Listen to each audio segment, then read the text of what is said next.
看立场，一看历史，二看趋向。学历史学到今天，大家都知道一句话，就是没有人是完全对的，没有人是完全错的，没有人是好人，没有人是坏人，一切事情都是相对的。我们在生活当中看待活生生的人也是这样的，就是一个人他不可能是完全好的，也不可能完全坏的，他一定是相对的。事情也是如此，对未来发展的规划也不一定，在事情还没做成之前，谁都不知道往哪条方向发展会更好，即便事情已经成为事实了，也不知道另一条路会如何。所以大家要明白这个道理。就像我刚才举的例子，我说我是反贼，因为我的手机是高通芯片，因为我的电脑是英特尔芯片，因为我的显卡是英伟达显卡，因为我用过苹果产品。能这么看吗，朋友们？可以吗？如果我们这么看，谁是好人呢？没有好人，都是坏蛋，对吧？所以一切都要自己去看，自己去发掘，自己去认识，不要一概而论。这就是现在互联网上的一些个部分人的现状。如果你不是红的，那你一定是黑的，你一定是坏蛋，你一定是收了钱的 NGO， 这是他的观念。所以我也不断的跟大家强调，就是我肯定有问题，我肯定有错误，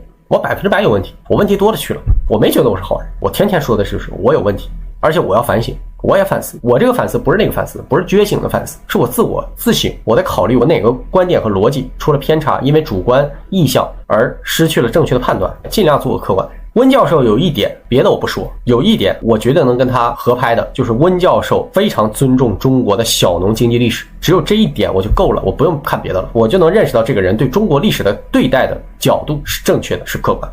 别的我就不说了，因为我很清楚那帮反贼反的是什么。那么反贼反的是中国几千年小农经济历史里面的这个所谓的地方宗法、地方宗庙、地主和地方巫蛊神婆对小农的这种精神上的这种蛊惑。他认为小农是被蛊惑的，是奴化的，是中央集权大一统王朝统治者的韭菜，所以小农意识是被动的，是麻木的，是反动的。这种人是要了命的人，他在反整个中国的历史，这是历史虚无主义。所以不要因为一个逻辑去说谁有问题，我们看立场，看立场，看立场，说3遍，看立场，看立场，一看历史，二看趋向，一个是过去，一个是将来，两点一线，完事儿。一个人绝不可能站在这样一条线的历史上往那个方向的未来走，没可能，这样的人是没学明白，精神出问题了。一个人只有站在错误的历史层面上，才能往一个错误的方向出发。也不要说谁的立场就不对，谁的方式就不对。你比方说咱们这么讲，咱们新中国建立以后，是不是有我们自己对于未来的工业发展和经济发展的整体规划和结构方案？有吧？咱们最开始打朝鲜战争之前的规划是什么？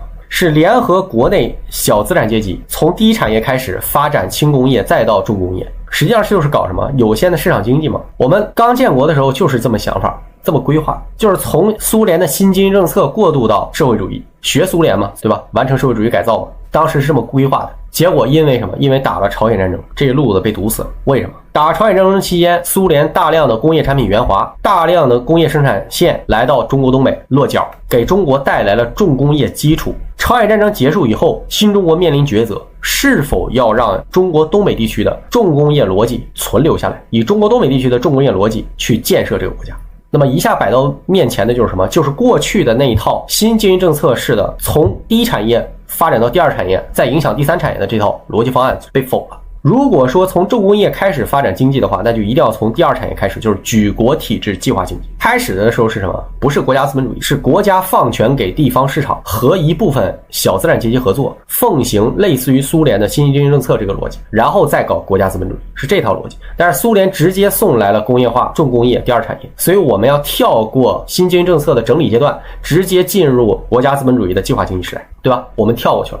所以这就是为什么说咱们国家的发展特点和其他任何国家不一样，咱们国家也确实是在这个历史阶段进行了一个抉择，就是计划经济的抉择。所以苏联的156计划得以在中国落地生根发芽。所以这也是为什么大家说，哎呀，这个为什么我们建国之后的第一产业发展这么薄弱，导致了一段时间的自然灾害和困难时期，对不对？所以咱们能说第一条路是错的吗？不能。咱们能说今天走的这条路是错的吗？不能。咱们只能说依照当时的历史背景，先辈们做出了在当时历史局限视角内的最优决策。然而在社会主义的发展过程当中，我们遇到的困难与挫折非常多，在困难与挫折的困扰当中走了很多弯路。